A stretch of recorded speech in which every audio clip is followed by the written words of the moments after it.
So welcome back to the data virtualization cloud data services with code-free view composition demo. One of the nice things that we have now for data virtualization is the web UI. It is in developer preview, but it can be installed on-premise or on the cloud, and it helps you create simple views. If you're going to do complex, really hard complex views with a lot of data sources and complex transformations, it's probably best to use the designer within JBoss Developer Studio. But this is a real nice web UI to do your code-free view composition, and we're going to be adding more to the web UI. So right now I've created, of course, my application on OpenShift. I have my Salesforce information, my MySQL information. So I'm going to sign on here.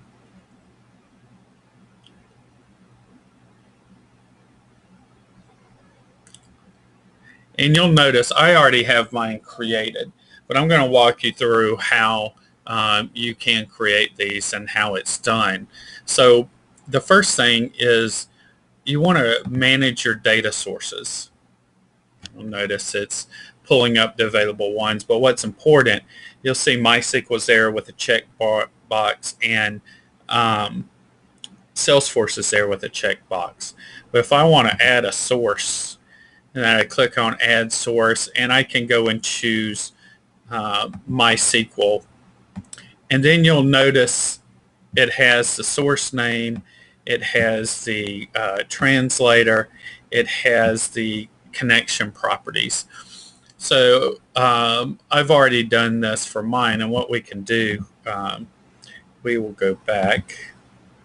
Let's look at the detail on mine. And you'll notice that, let's go back, we got to go to details. Oops, there was the edit button I could have hit there. But anyway, so you'll notice, oops, I'm going to the wrong thing here. Go back to data library and go back to manage data sources. Then we have this one. Choose it, and it should pull up what I need to connect to for my MySQL instance on OpenShift that I have. And there's my connection URL, and of course the username and password that is listed on the application screen in OpenShift. And so if I enter everything in correctly and I save those changes, then I should have the checkbox with MySQL there. And the same thing for Salesforce. I'll click the Salesforce here. And if I go down, you'll notice I have the Salesforce URL there. My username and the password is password with a security token. So I have those two data sources set up. And I was going through to show you, if you click Add Source, you choose the source type, and then you enter the information. It's all available to the data virtualization server at that point. So let's go back here. So I was jumping ahead of myself a little bit. So let's look at the MySQL service, the Salesforce service, and the mashup service.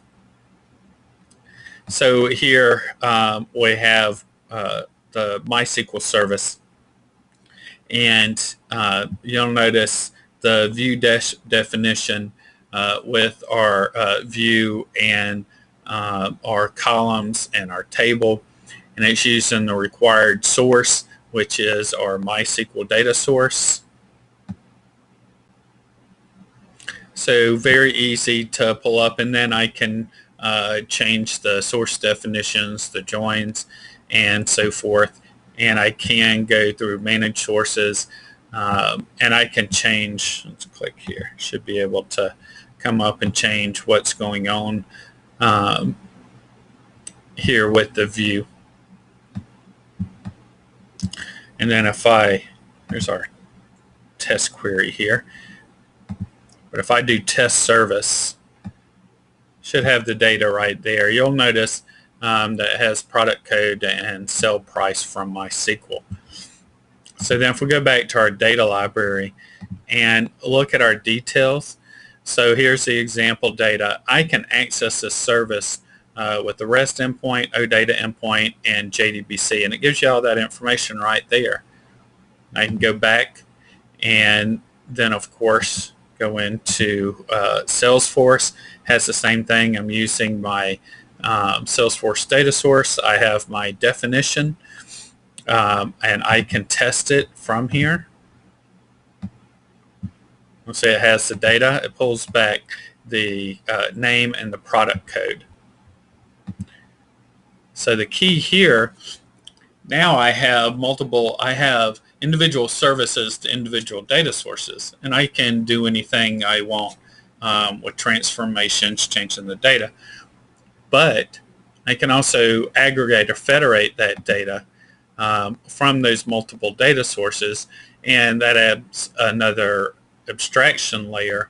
And as you notice, we're doing this code free. I'm not writing a whole bunch of code. The UI does that for me.